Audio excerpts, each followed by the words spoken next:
तो बन्ना जी, आज की कहानी में आप कहाँ ले जा रही हैं? आज की कहानी थोड़ी फर्क है और इस कहानी में दो बिल्कुल अलग अलग पात्र हैं। एक तो है बच्चे और एक है उनकी दीदी। तो आप सोचिए ये कहानी हमें कहाँ ले जा रही है।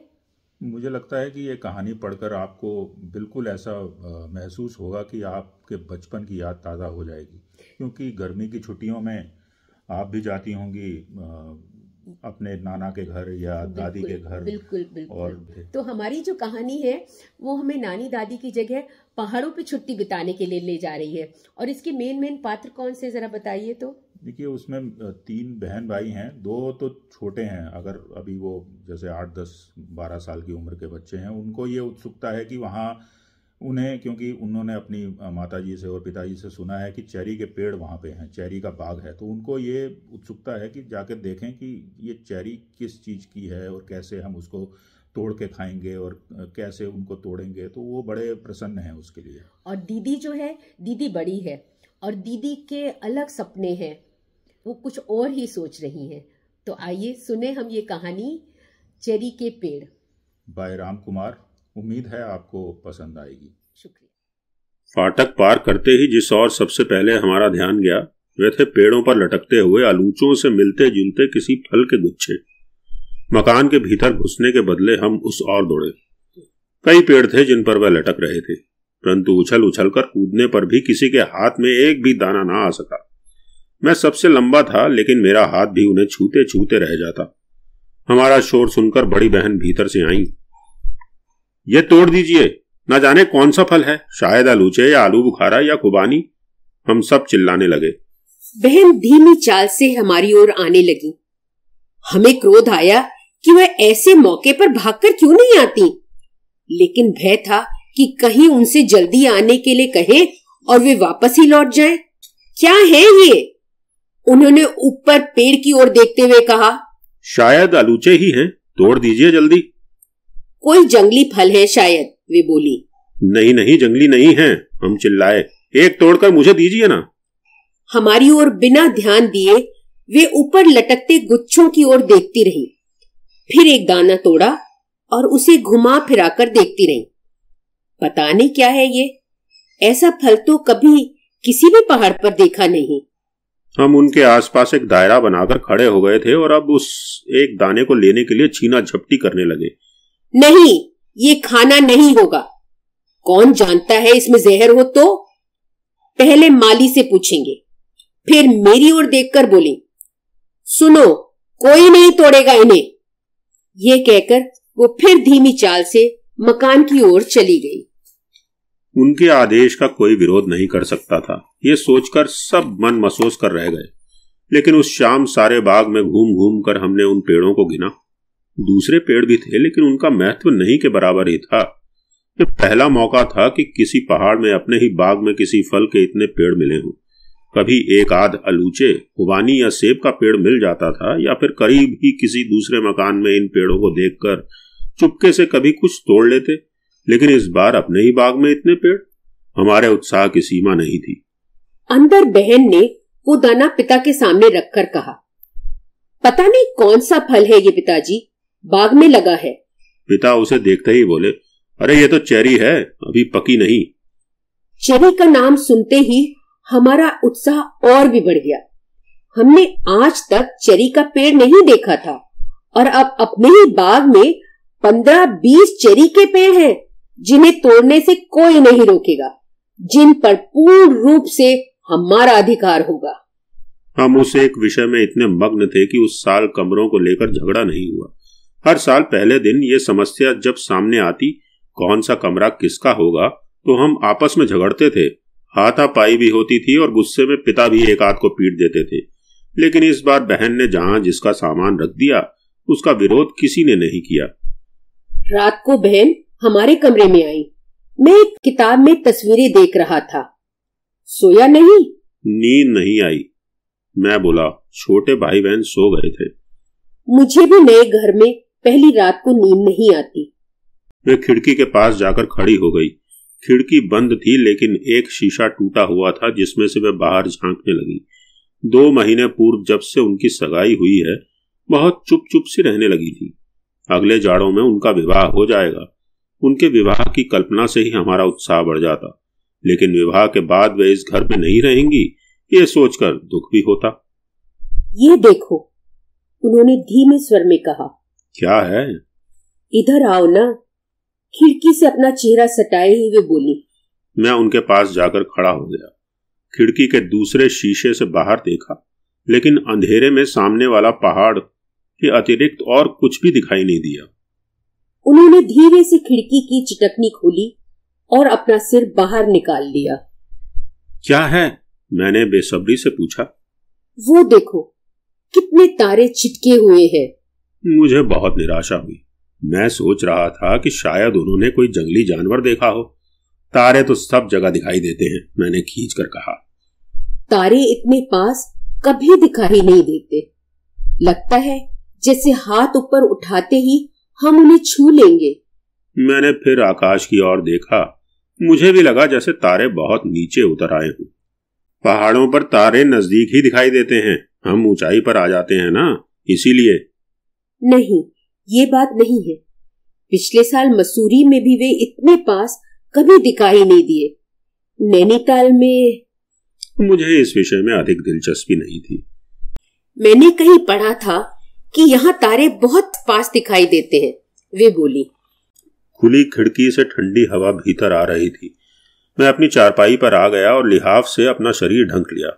वे कुछ देर तक खिड़की पर झुकी रहीं, फिर अपने कमरे में चली गईं। मैं फिर तस्वीरें देखने लगा। अगले दिन प्रातः उठते ही हम चेरी के पेड़ों के पास पहुंच गए। कोई किसी पेड़ के पास जाकर दूसरों को आवाज लगाता, देखो ऊपर की डाल पर चेरी कितनी पीली हो गई है। किस पेड़ की चेरी सबसे बड़ी है, किसकी छोटी, इन सब की जांच पड़ताल हमने तुरंत कर डाली। एक पेड़ की कुछ टहनियां नीचे की ओर झुकी हुई थी, लेकिन बहुत उछलने के बावजूद हाथ उन तक नहीं पहुंचा। फिर छोटा भाई घुटनों के बल बैठा और मैं उसकी पीठ पर चढ़कर चेरी तोड़ने लगा। केवल 4 दाने ही हाथ में आए। एक एक सबको दिया, लेकिन छोटी बहन के लिए नहीं बचा। वो रोने लगी। मैंने उसे अपनी आधी चेरी देने का वायदा किया, लेकिन उसने इनकार कर दिया। वो बहन से शिकायत करेगी, यह धमकी देकर वो रोती रोती घर की ओर भागी। कुछ देर बाद बहन हमारे पास आई। ये कच्ची चेरी क्यों तोड़ी? इन्हें खाकर क्या बीमार पड़ना है? फिर मेरी ओर देखकर बोली, अगर किसी ने अब एक भी चेरी खाई तो उसे कड़ी सजा मिलेगी। कच्चा फल तोड़ने में पाप चढ़ता है। वह लौट गई। अब बहन के मना कर देने पर किसी को फिर चेरी खाने का साहस नहीं होगा। यदि छिपकर ऐसा किया भी और बहन को पता चल गया तो उसका क्या परिणाम निकलेगा, इसकी कल्पना से ही डर लगने लगा। वह कभी किसी को पीटती नहीं थी, अधिक क्रोध आने पर डांटती भी नहीं थी। उनकी सजा होती थी कसूरवार से भी बोलचाल बंद। यह सजा असहनीय बन जाती थी और मारपीट और डांट से भी अधिक, जिससे हम सब घबराते थे। खाते समय जब साथ बैठते तो हम इसी एक विषय पर बातें करते थे। अब तो गुलाबी होने लगी हैं। ऊपर की डालियों पर तो लाल हो गई हैं। अब 2 हफ्तों तक तैयार हो जाएंगी, फिर जी भरकर खाना, पिताजी कहते। बहन कहती, इनका बस चले तो ये कच्ची ही खा जाएं। इस बार तो ये घर से बाहर ही नहीं निकले, बस चेरी चेरी, और कोई बात ही नहीं की। माँ को बहन के विवाह की चिंता लगी हुई थी। जब घर का काम न रहता तो पिता के साथ वह इस विषय पर कितनी ही बातें किया करती थी। पिता एक कॉपी में माँ की बतलाई हुई लिस्टें लिखा करते थे। क्या सामान मंगवाना होगा, कितना गहना बनेगा, कितनी साड़ियाँ, बारात कहाँ ठहरेगी। इस चर्चा से बहन का चेहरा और भी गंभीर हो जाता। हर चेरी के पेड़ के तने पर मैंने चाकू की नोक से सबके नाम लिख दिए थे। पेड़ पर जिसका नाम होगा वही उसकी चेरी तोड़ेगा और खाएगा। सब अपने अपने पेड़ों के नीचे खड़े होकर अपनी चेरी की प्रशंसा करते और दूसरे पेड़ों की निंदा। हर एक साल का दावा रहता कि उसके पेड़ों की चेरी बहुत तेजी से पक रही है। उस दिन एक व्यक्ति हमारे बाग में आया और चेरी के पेड़ों के चक्कर लगाने लगा। हर पेड़ के पास जाता और शाखाओं को इधर उधर हटाकर ऊपरी सिरे तक देखता। कभी एक पेड़ की चेरी तोड़कर खाता, कभी दूसरे पेड़ की। इतना बेधड़क होकर वह बाग में घूम रहा था जैसे उसी का घर हो। हम झुंड बनाकर उसकी ओर देखते रहे। उसके व्यवहार पर क्रोध आ रहा था, परंतु उससे कुछ भी कहने का साहस हम में से किसी में नहीं था। अपना काम खत्म करके उसकी नजर हमारी ओर गई और वो मुस्कुराने लगा, जिससे हमें उसके ऊपर के 2 बड़े बड़े पीले से दांत दिखाई दिए। आप लोग इस बंगले में रहते हैं? हाँ, ये हमारा मकान है, मैंने साहस से कहा। पिता से मिलने की इच्छा प्रकट करने पर हम उसे पिता वाले कमरे में ले गए। हमें उसके चेहरे से घृणा हो रही थी और यह जानने का कौतूहल भी था कि वह कौन है। उसके जाने के बाद हम पिता के पास गए। यह ठेकेदार था जिसने चेरी के पेड़ मकान मालिक से खरीद लिए हैं। कल से उसका आदमी इन पेड़ों की रखवाली करेगा, पिता बोले। हम में से कोई उस ठेके की बात समझा, कोई समझ नहीं सका। हम तो समझ रहे थे कि ये हमारे पेड़ हैं, हमारे बाग के अंदर हैं, कोई दूसरा उन्हें कैसे खरीद सकता है, मैं बोला। पिता हंसने लगे। हमने मकान किराए पर लिया है, पेड़ों पर मकान मालिक का ही हक होता है। अब हम चेरी नहीं तोड़ सकते? चेरी ठेकेदार की है, हम कैसे तोड़ सकते हैं? उस रात को हम में से किसी ने भी चेरी के विषय में एक भी शब्द नहीं कहा। किसी ने भूले से कुछ कहा तो सबको चुप देखकर उससे अपनी गलती का तुरंत एहसास हो गया। मुझे बहुत देर तक नींद नहीं आई। खिड़की से बाहर बाग की ओर देखा। चेरी के छोटे छोटे पेड़ भार से झुके हुए सोए जान पड़े। जिन पर कल हम अपना अधिकार समझते थे, वे अब अपने नहीं जान पड़े। मैं बहन से इस विषय में और भी कई बातें पूछना चाहता था, परंतु वह उस रात हमारे कमरे में आई ही नहीं। अगले दिन सुबह ठेकेदार के साथ एक बूढ़ा भी आया। वे अपने साथ रस्सियों के ढेर, टूटे हुए पुराने कनस्तर और बांस की चटाइयां लाए। बाग के दूसरे सिरे पर चटाइयों से उन लोगों ने एक झोपड़ी तैयार की। झोपड़ी के भीतर एक दरी बिछाई। एक कोने में बूढ़े ने हुक्का रख दिया। हम थोड़ी दूर से सब कुछ देखते रहे। 2 चटाइयों को मिलाकर झोपड़ी जितनी जल्दी तैयार हो गई, उससे हमें बहुत आश्चर्य हुआ। वे दोनों कभी कभी हमारी ओर देखकर मुस्कुराने लगते, लेकिन हमने उनका कोई जवाब नहीं दिया। छोटे भाई ने कहा, ये हमारे शत्रु हैं और हमारी ही जमीन पर अपने खेमे गाड़ रहे हैं। कनस्तरों में छोटे छोटे पत्थर भरे गए और रस्सियों की सहायता से उन्हें कुछ पेड़ों पर बांध दिया गया। उन रस्सियों के सिरे झोपड़ी के पास एक खूंटे में बांध दिए गए। बूढ़ा रस्सी के सिरे को झटके के साथ हिलाता तो कनस्तर में पड़े पत्थर बजने लगते और एक कर्कश सी आवाज सारे बाग में गूंज उठती। हमारा कौतूहल बढ़ता ही जा रहा था। कुछ देर बाद सारा प्रबंध करके ठेकेदार चला गया। रह गया वह बूढ़ा जो झोपड़ी के पास एक पत्थर पर बैठा हुक्का गुड़गुड़ाने लगा। ठेकेदार की अपेक्षा उस बूढ़े के चेहरे पर हमें मैत्री भाव दिखाई दिया। हम धीरे धीरे उसके पास पहुंच गए। उसने बड़े प्यार से हमें अपने पास बैठाया। हमारे पूछने पर उसने बतलाया कि ये कनस्तर परिंदों को भगाने के लिए बांधे गए हैं। बहुत से परिंदे, विशेषकर बुलबुल, चेरी पर चोंचे मारते हैं जिससे वह सड़ जाती है। अगर उन्हें भगाया ना जाए तो पेड़ के पेड़ खत्म हो जाते हैं। लेकिन कनस्तर सब चेरी के पेड़ों पर क्यों नहीं बांधे गए? 4-5 पेड़ों के लिए एक कनस्तर की आवाज काफी है। क्या तुम रात को भी यही सोओगे? हाँ, रात को भी डर रहता है कि कोई आदमी चेरी ना तोड़ ले। सबसे छोटी बहन का ध्यान हुक्के की ओर गया। उसने पूछा, ये क्या है? हम हंस पड़े। ये इनकी सिगरेट है, छोटा भाई बोला। धीरे धीरे बूढ़े की उपस्थिति से सब अभ्यस्त हो गए। रस्सी खींचकर कनस्तरों को बजाना, हा हा हा हू, या सीटी बजाकर परिंदों को उड़ाना, इन सब आवाजों को सुनने की आदत सी पड़ गई। चेरी के भार से डालियां इतनी झुक गई थीं कि उछलकर आसानी से मैं 2-4 दाने तोड़ सकता था, परंतु बूढ़े की नजरें हर समय चौकन्नी होकर चारों ओर घूमती रहती, इसलिए साहस नहीं होता था। माँ दूसरे तीसरे दिन बूढ़े को चाय का गिलास भिजवा देती। वह भी कभी कभी कुछ पकी हुई चेरी तोड़कर हमें दे देता, लेकिन पेड़ पर चढ़कर तोड़ना फिर खाना, जिसकी हमने शुरू में कल्पना की थी, वह साध मन में ही रह गई। जब कभी कोई चिड़िया रेत पर चेरी खा रही होती और बूढ़े को पता न चलता तो हमें बहुत प्रसन्नता होती। हमारा वश चलता तो सारे पेड़ परिंदों को खिला देते, लेकिन चिड़िया चुपचाप चेरी नहीं खाती।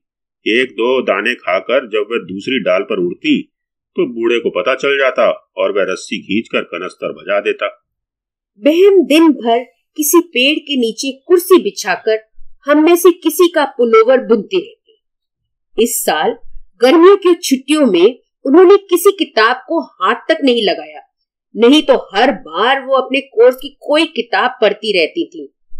कुछ दिन पूर्व उनका इंटरमीडिएट का परिणाम निकला था और वे फर्स्ट डिवीजन में पास हुई थी। वे और पढ़ना चाहती थी, परंतु माँ को उनके विवाह की जल्दी थी।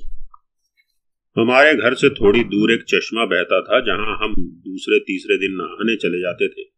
कभी बाजार, कभी सिनेमा, कभी पार्क। धीरे धीरे हमारी दिनचर्या में दूसरे आकर्षण आते गए। यह शायद पहला अवसर था कि बड़ी बहन ने किसी में भाग नहीं लिया। पहाड़ों में वह हमारे बहुत करीब आ जाती थी। रात को खाने के बाद चारपाइयों में दुबके हम उनसे कहानियां सुना करते थे। शाम को सबको अपने साथ घुमाने ले जाती थी और पिकनिकों की तो कोई गिनती ही नहीं होती थी। इस बार वे बहुत कम घर से निकली और जब बाहर जाती भी तो अकेली ही जाती। माँ की किसी बात का असर उन पर नहीं हुआ। एक दिन सुबह आंखें खुलते ही बाहर बाग में कई लोगों की आवाजें सुनाई दी। मैं चारपाई पर लेटा लेटा कुछ देर तक आश्चर्य से इस शोरगुल के बारे में ही सोचता रहा। खिड़की से झांककर बाहर देखने ही वाला था जब बहन किसी काम से कमरे में आई। ये शोर कैसा है? मैंने पूछा। वे लोग आ गए। कौन लोग? मैंने आश्चर्य से पूछा। वही ठेकेदार के आदमी, चेरी तोड़ने के लिए, वे बोली। मैं झट से बाहर दौड़ा। पेड़ों पर टोकरियां लिए ठेकेदार के आदमी चढ़े हुए थे। दोनों हाथों से ऊपर नीचे की शाखाओं से चेरी छोड़कर टोकरियों में भरते जा रहे थे। किसी दूर की शाखा को पकड़कर अपने पास घसीटने पर चर्र चर्र की आवाजें गूंजने लगती। सारे बाग में शोरगुल था।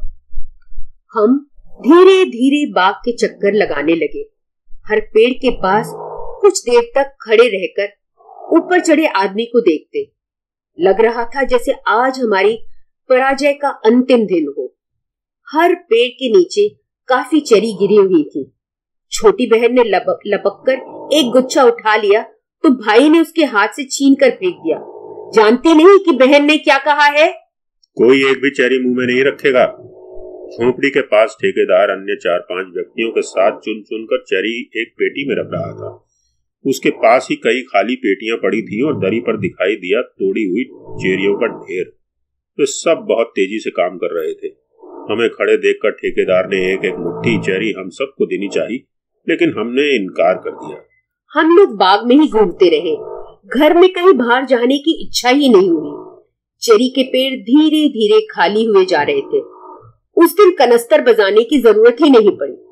बुलबुल और दूसरे पक्षी पेड़ों के ऊपर ही चक्कर लगाते रहे। किसी पेड़ पर बैठने का साहस ही नहीं था। ये देखो, उस पेड़ के नीचे क्या पड़ा है? छोटी बहन ने एक पेड़ की ओर संकेत करके कहा। हमने उस ओर देखा, परंतु जान नहीं सके कि वह क्या है। पास जाने पर पेड़ के नीचे एक मरी हुई बुलबुल दिखाई दी। उसकी गर्दन पर खून जमा हुआ था।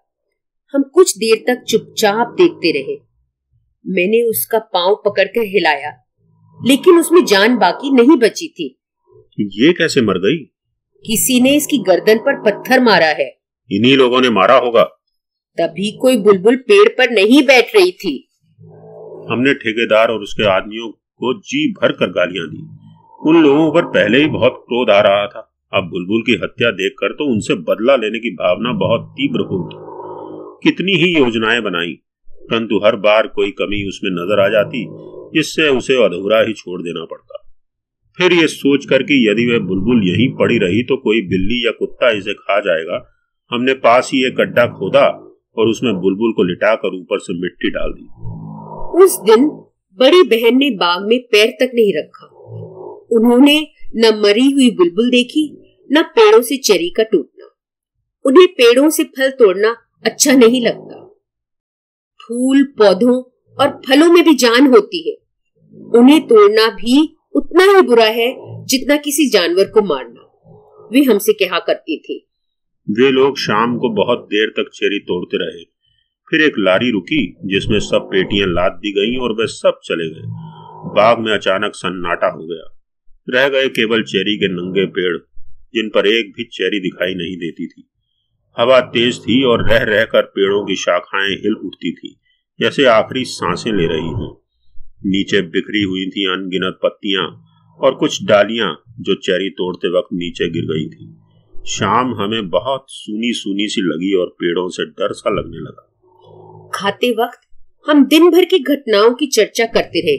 मरी हुई बुलबुल का किस्सा भी सुनाया, लेकिन बड़ी बहन ने जरा भी दिलचस्पी नहीं ली। उनके मुंह से एक भी शब्द नहीं निकला। लगा जैसे वे हमारी बातें न सुन रही हो। खाना भी उन्होंने बहुत कम खाया। रात को देर तक नींद नहीं आई, न कोई किताब पढ़ने में ही मन लगा। छोटे भाई बहन दिन भर की थकान से चारपाई पर लेटते ही सो गए।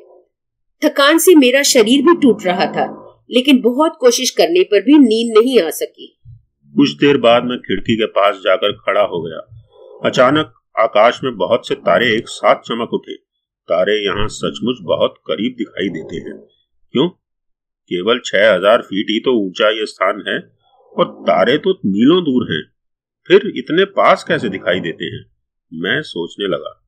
तभी बाग में पेड़ों के नीचे किसी के परछाई दिखाई दी। मुझे डर सा लगा, लेकिन कुछ देर बाद पता लगा कि वे बहन हैं। वे अभी तक सोई नहीं। मैं भी दबे पांव बाहर आया। वे चेरी के पेड़ों के नीचे टहल रही थी। उनका आंचल नीचे तक झूल रहा था। अभी तक सोए नहीं? बिना मेरी ओर देखे उन्होंने पूछा। उनकी आवाज सुनकर मैं चौंक पड़ा। मेरा अनुमान था कि उन्हें मेरे बाहर आने का पता नहीं चला। मैंने धीमे स्वर में कहा, नहीं, अभी नींद नहीं आई। उनके पैरों के नीचे पत्ते दबते तो सर सर जैसी आवाज रात के सन्नाटे में गूंज जाती। हवा और तेज हो गई थी। आज बहुत अंधेरा है, मैं बोला। आजकल अंधेरी रातें हैं। कभी कभी अपनी नजर ऊपर उठाकर वह किसी पेड़ को देखती। इसकी शाखाओं के बीच से आकाश में चमकते तारे दिखाई देते। आज तारे बहुत करीब दिखाई दे रहे हैं, मैंने कहा। उन्होंने कोई उत्तर नहीं दिया।